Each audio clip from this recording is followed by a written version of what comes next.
son traducidas del alemán al inglés y del inglés al español. En este segundo canal de traducción hablamos en otros idiomas, incluyendo español para algunas charlas. Pueden obtener más detalles sobre el uso de las transmisiones en c3lingo.org. Nos dará gusto escuchar su retroalimentación, de preferencia usando el hashtag C3T. Esta charla estamos con ustedes, Kenvi, Igel y como el cometa.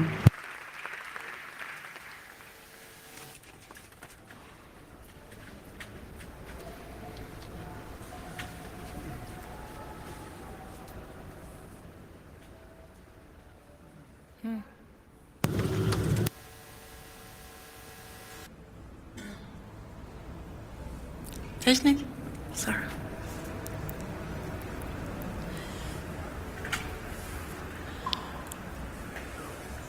Ich höre auch nichts. Ich bin schon an. Die Handmikros bitte. Handmikros. Hallo, hallo. Hola, hola. Sporangio.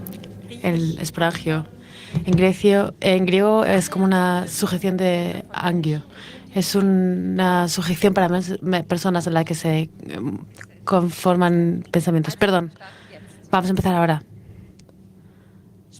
El esporangio es una sujeción en griego. Es un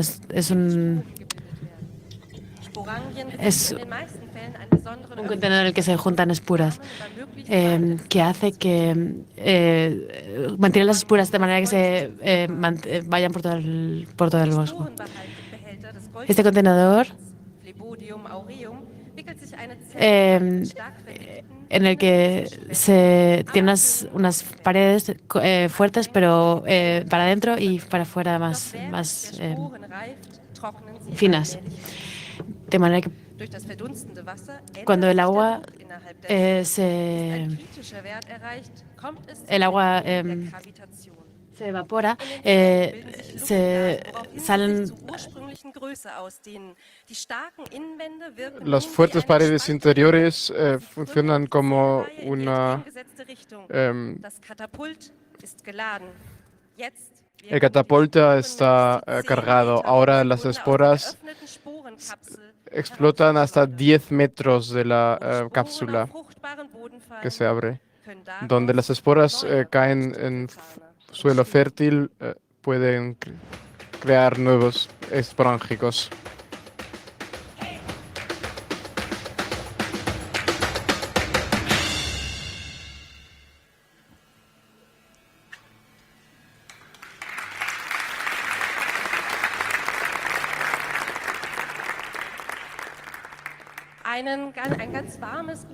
Unas buenas tardes muy calurosas. Bienvenidas a la BOAC.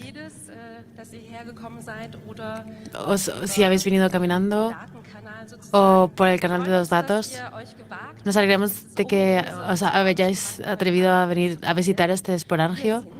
Somos Jaina y Juliana. Dime, Raina, ¿qué es lo que haces tú y qué haces aquí? Y que tiene todo esto que ver con bits y Bäume o bits y árboles. Me llamo crítico informático y trabajo en el Fórum de Informáticos para Paz y trabajo social. Nos interesamos en todos los puntos en los que la tecnología trabaja en puntos políticos y sociales. Hablamos de IT justa, protección de datos, etcétera. Oh, qué bien. ¿Tú qué haces? Yo diría que también soy socióloga, cientista cultural y me trabajo en la Open Knowledge Foundation y nos interesamos por la democratización y hacemos que en la sociedad trabajamos en la sociedad, trabajamos en proyectos como Jugendhack o Flattenstadt. Nosotros, las FIF y la UKF, tenemos, junto con otras organizaciones, hemos organizado una conferencia Bits y Bäume. Otras organizaciones son algunas de tecnología, por ejemplo, el CCC, pero también algunas el lado ecológico, como el BUND o los amigos de la tierra en Europa, Broad Food Welt, German Watch, y todo fue acompañado por netpolitik.org. ¿Y qué hicimos? ¿Y para qué? En primer lugar, decidimos que todos somos activistas y la idea fue que las personas que siempre interesan por tecnología y por la ecología tienen objetivos similares y que el mundo sea bueno para todos y no solo para algunos. Y entonces lo que necesitamos es un planeta en el que nosotros queramos vivir en el día de mañana de buena manera. Y lo que necesitamos son lugares en los que no sea no seamos vigilados y nos podamos mover de manera libre. ¿Y cómo podemos imaginarnos esto de la mejor manera? Pues de una fiesta. En una fiesta en la que, después de una conferencia en la que el conocimiento salió por todos lados. Sobre la conferencia Bits und Bäume, la conferencia para digitalización y sostenibilidad. Y lo que pasó era algo muy bueno. El BUND está detrás de código abierto y libertad. Igual que el CCC está ahora detrás de los objetivos económicos de medio ambiente. Todo esto pasó desde hace un año. Y lo interesante es ahora qué ha pasado desde entonces. Lo que salió de esos conceptos nuevos era un libro nuevo de conferencia. En Alemania varias nuevas partes del movimiento. El nuevo tema del Congreso de sostenibilidad. Y también hay grupos internos en el CCC para sostenibilidad. ¿Y qué nos espera hoy aquí? Vamos, como ya he dicho, vamos a aprender en alta velocidad como los esponjánticos, intentar catapultarnos por las ideas para que podamos crear ideas nuevas en otras personas. ¿Y cómo pasar esto? Sí, vamos a ver 8 personas aquí que van a tener 8 minutos para catapultar sus ideas a vuestras cabezas, para que evolucionen. Y para que se queden en 8 minutos hay un reloj de arena. Y esto es alguien que ya presentó en 2018 y por eso va a subir ahora desde el otro lado del tiempo nuestro diablo del número, Banks. Aplauso público. Sí, habló sobre vigilancia automática de vídeo. Se puede ver online. Banks está preparado con tarjetas de tiempo que vosotros también podréis ver para que podáis ver, seguir si os dan suficiente conocimiento en los 8 minutos. Y bueno, ya podemos comenzar, ¿no? Voy a pedir que suba nuestra primera esponjista. ¿Podrías darle al botón, por favor? Por favor, ahora. Hola. Muchas gracias por invitarme.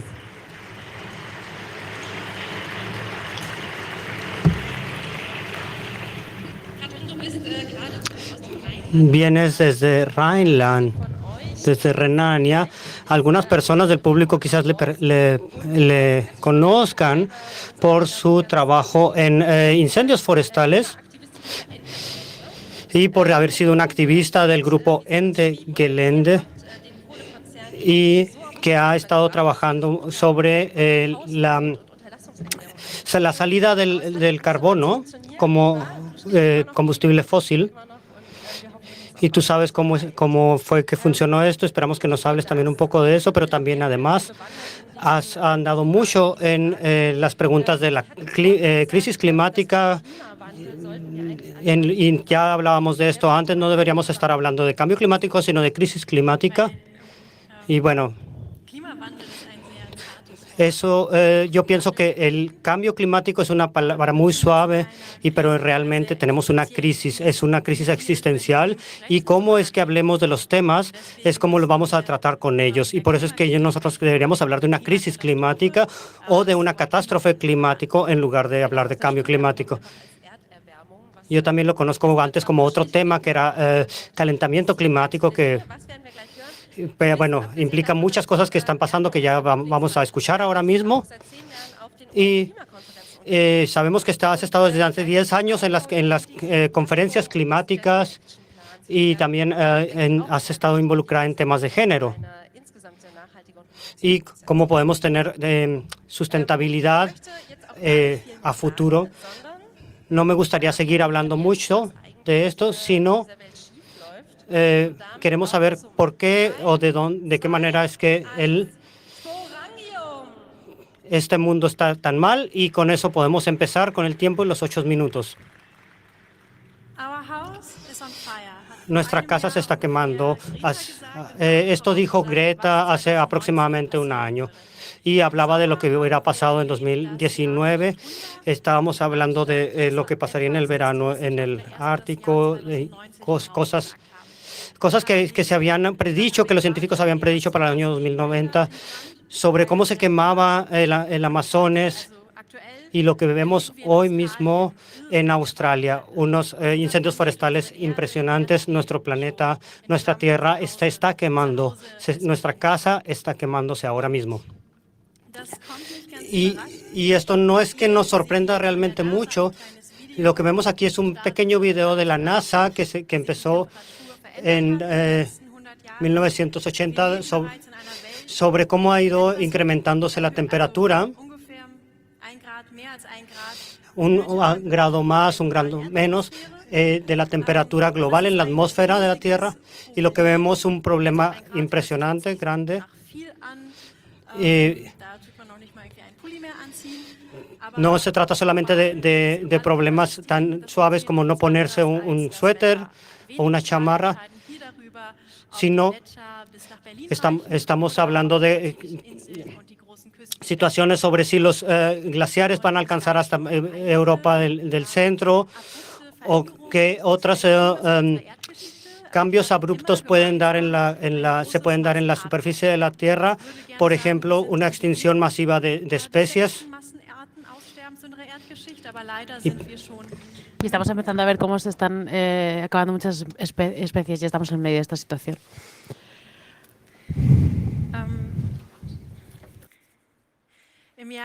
En 2012 hubo un estudio que decía que si seguimos trabajando como hasta ahora, si no empezamos a reducir, llegaremos rápidamente a un mundo en el que será de 4 a 6 grados mayor. Este año, desde entonces, no ha cambiado mucho. Las emisiones siguen creciendo, y aquí estamos viendo un mapa en el que se ve cómo será un mundo en el que se llama 4 grados más caliente.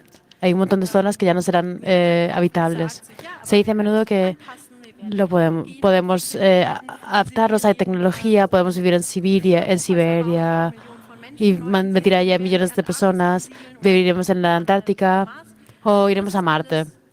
Y eso es una mierda, porque si no hacemos algo ahora, si dejamos que la temperatura se caliente de 1,5 a 2, suba, lleguemos a puntos de no retorno. Por ejemplo, el suelo de permafrost en Siberia y en Canadá se empiece a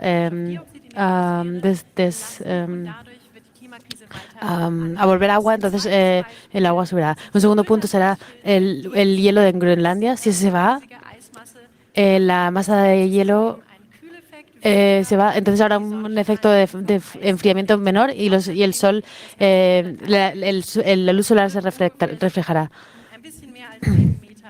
Y entonces el mar crecerá unos 7 metros. El tercer punto será el Amazonas, que se convertirá en una estepa. Eso que es, como lo veis en el Amazonas, va a convertirse en... va a desaparecer. Esos son 3 puntos de no retorno, pero hay diferentes puntos, como veis aquí, del Instituto de Potsdam. Eso muestra una vez más que peligroso es todo esto y que si no cambiamos, no hacemos algo ahora, entonces muy pronto será demasiado tarde. ¿Y por qué estamos fallando de cara a la crisis climática? Porque no hacemos lo que hay que hacer. Hay 2 motivos. El primero es que solo una parte rica de la población de la Tierra gana de que todo esto de que estemos dañando la naturaleza. Y que si intentamos cambiar este sistema, nos dice que el mundo se va a dañar. Y nosotros creemos lo que nos dicen y tenemos demasiado miedo, o muchos tienen mucho miedo, para enfrentarse a esa gente tan poderosa. Incluso aquí, que lo tenemos todavía bastante cómodo, somos demasiado cómodos. Todos los días hay una realidad muy dura, hoy en día ya, porque la crisis climática se dice que es algo en el futuro. Ese es uno de los problemas, porque nosotros no creemos que ahora mismo reconocemos los peligros hoy en día de aquí a ahora, pero no hacemos nada si los peligros están en el futuro. Entonces, en eso somos muy malos. Esos son todos los motivos por los que no hacemos nada. Pero la crisis climática no es un peligro del futuro, es una realidad. Por ejemplo, en Chad, es un país en África. Allí es así que las ollas de calor han crecido muchísimo en los últimos años, hasta los 50 grados, que son peligrosos para niños pequeños, embarazadas y personas mayores. Y los conflictos van creciendo entre los grupos de población para tomar los últimos partes de la tierra fructífera y el agua. Y lo peor es, los que lo llevan peor son las mujeres, los grupos indígenas. Aquí vemos a los pueblos, y ahí es donde las mujeres son las que se ocupan de conseguir agua y madera, y sus caminos son cada vez más largos por la crisis climática y eso es más riesgo. Además, las vacas producen cada vez menos leche y si por el día no han comido suficiente, entonces son las mujeres las primeras que no comen para que los niños puedan comer. En total, son las mujeres en los grupos indígenas en todas partes, especialmente en el sur global, son las que más sufren por la crisis climática, pero también son las que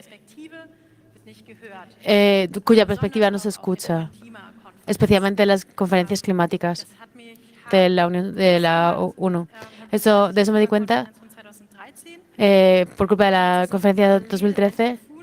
De manera paralela, había un tifón en Filipinas y mi compañera de trabajo que venía de las Filipinas no podían hablar con sus familias, con sus amigos y no sabíamos si todavía vivían o no. Y al mismo tiempo nos oíamos como los gobiernos otra vez más no podían hacer nada. Y eso me enfadó muchísimo y me mostró de que no podemos confiar en nadie. No va a venir nadie a salvarnos. Tenemos que ser nosotros los que nos activemos. Y la crisis climática, para la crisis climática significa que el trabajo de muchas personas de todo el mundo, de cada persona, intentad hacer todo lo que podáis hacer. Nosotros hemos ocupado el bosque de Hambacher Forst. Conseguimos que la última parte fuera talada. Activistas de Ende Gelände van desde hace ya 6 años, casi 7 años, otra vez más, y van a donde se saca el col. Y mostramos, incluso aquí en Alemania, que se puede luchar con monstruos tan grandes, incluso pasar las fronteras, para mostrar a la gente lo que hay que hacer y qué absurdo todo es y qué peligroso es. Pero hay más. En vez de bajar del carbón, y habrá cada vez más. Y por eso necesitamos vuestra ayuda para evitar. Y los próximos meses va a ser muy ruidosos y va a haber mucha protesta. Y tengo una última cosa que puedo mostrarla. He traído una imagen.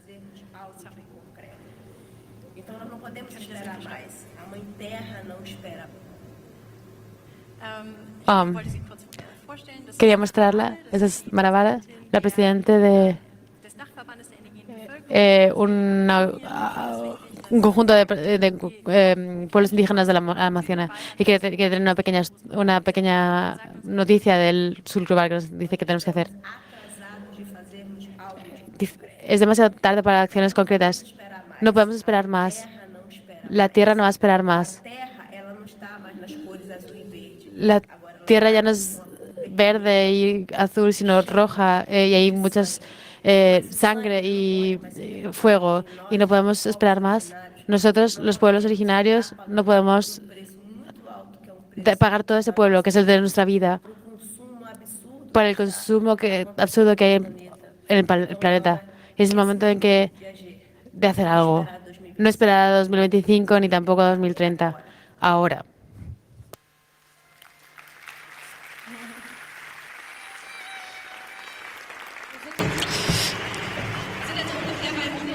Con esto tenemos unos minutos menos 2, pero bueno, creo que este podcast, este mensaje también era bastante importante. ¿Por qué no nos dijiste nada?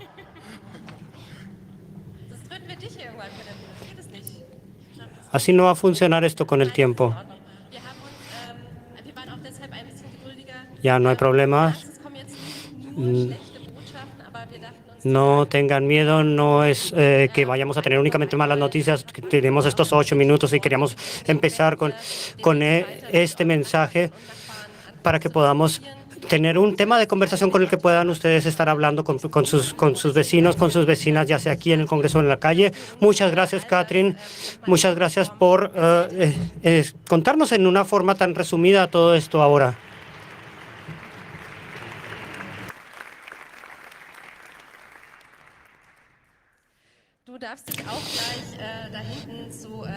Puedes tomar asiento.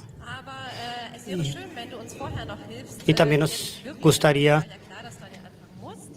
que nos ayudaras a elegir quién será la siguiente persona que suba al escenario. Por favor, puedes presionar la tecla y ahora, por favor, lee en voz alta.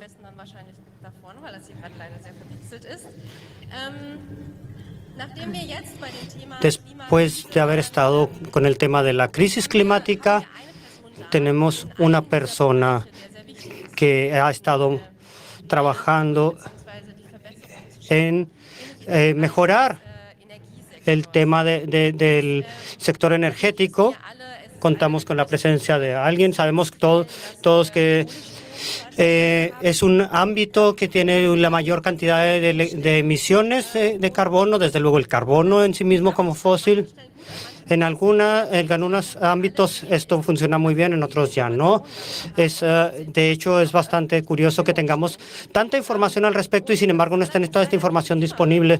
Y no es que siempre nos funcione la información. De hecho, en algunas ocasiones tenemos bastantes problemas para tener acceso a información sobre electricidad ecológica, y de manera que como usuarios podamos tomar una decisión sobre con quién queremos tener nuestra electricidad, con qué proveedor de servicios eléctricos, de energía eléctrica, aquellos que utilicen para esto energías regenerativas, energías alternativas. Y por ello estamos hablando de regulaciones de transparencia y hay algunos avances que son bastante interesantes, a pesar de que también hay áreas bastante tristes o huecos. Y por todas estas razones es que a continuación vamos a invitar al escenario tenemos que la electricidad ecológica no es lo mismo que la electricidad ecológica. Tenemos diferentes conceptos y le damos la bienvenida así a Lisa. Lisa, bienvenida. Gracias por estar aquí. Ella desarrolla software y además de juegos de video y de visual, vamos a escuchar acerca de los workshops de programación que ella hace, de las crypto parties. Y como activista de la privacidad, dice que a mediano o largo plazo quisiera derrocar el capitalismo y el patriarcado. Son parte de sus objetivos. Está muy bien que estemos de acuerdo en ello y por eso llegamos a que la electricidad ecológica no es lo mismo que la electricidad lógica. Y momento, vamos a darle tiempo a que se sienta nuestra conferencista anterior, Katrin. Y esto que le vamos a dar a ella, un vale para que después... Natürlich nicht treten, wir sind hier nicht aggressiv. Nein, also ich habe schon meinen Kurs in gewaltfreie Kommunikation gemacht. Also bitte setz dich doch. Nachsitzen. Con este vale te damos las gracias, puedes tomar asiento y vamos a pasar a la siguiente conferencia. Die Null hochhält, darfst du mit tröten. Wunderbar, deswegen freuen wir uns sehr. Lisa, gracias, Lisa. Le pasamos la palabra a Lisa con el tema de la electricidad ecológica. 3, 2, 1, 0. Bueno, no tenemos tanto tiempo.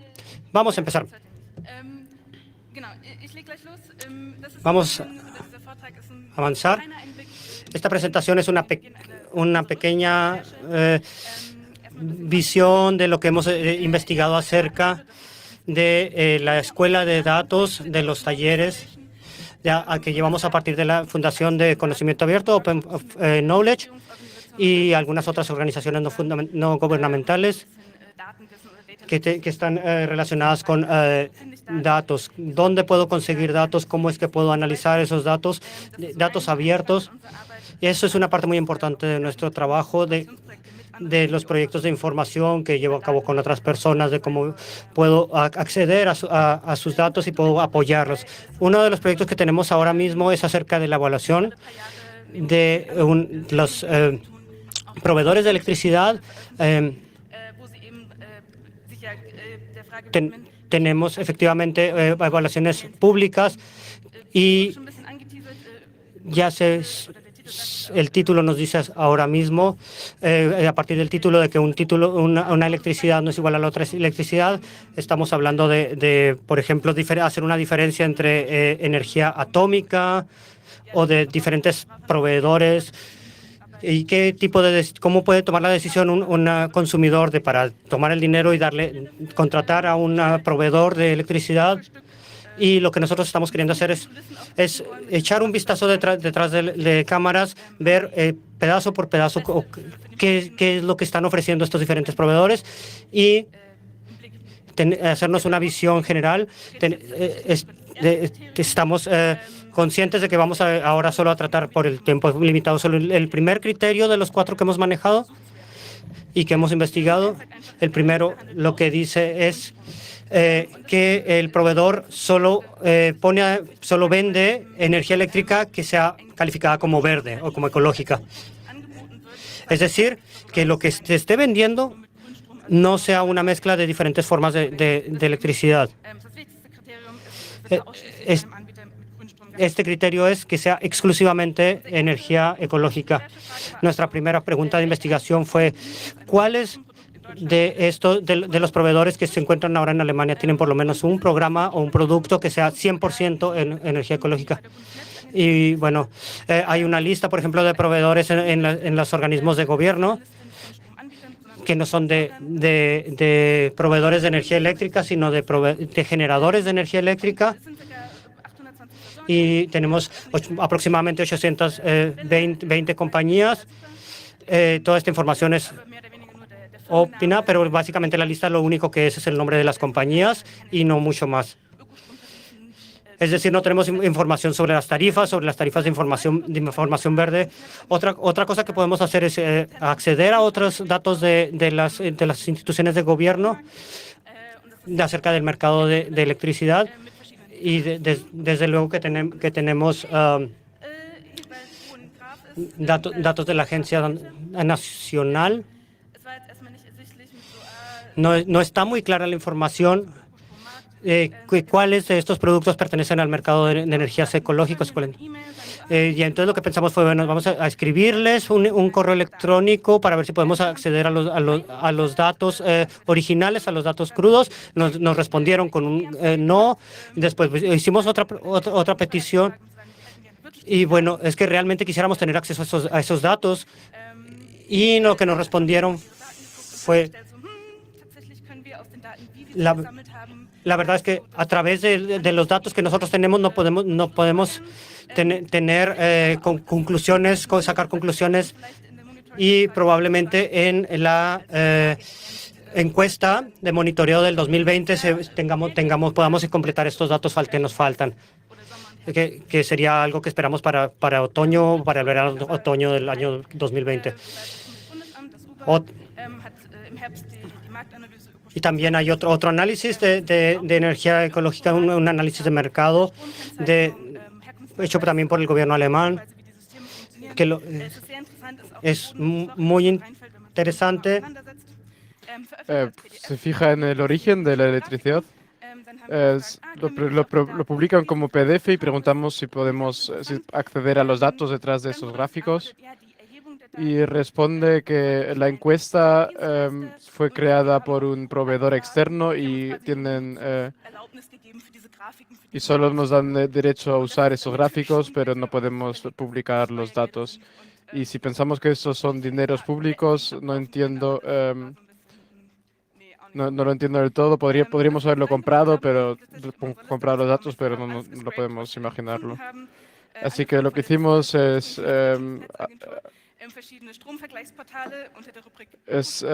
buscar en todo Internet lo que encontramos de manera automatizada en varias páginas como Verivox y otros portales de comparación para tener una imagen lo más completa posible. No era fácil, también era mucho trabajo manual porque muchas veces solo podíamos encontrar la empresa, el nombre de la empresa, que siempre son escritas de manera diferente. Pero tuvimos mucha suerte. Resultó que Lichtblick, otro proveedor de electricidad ecológica, tampoco está muy contento con la situación. También intentaron recuperar todos estos datos internamente y tuvieron que hacer una encuesta interna.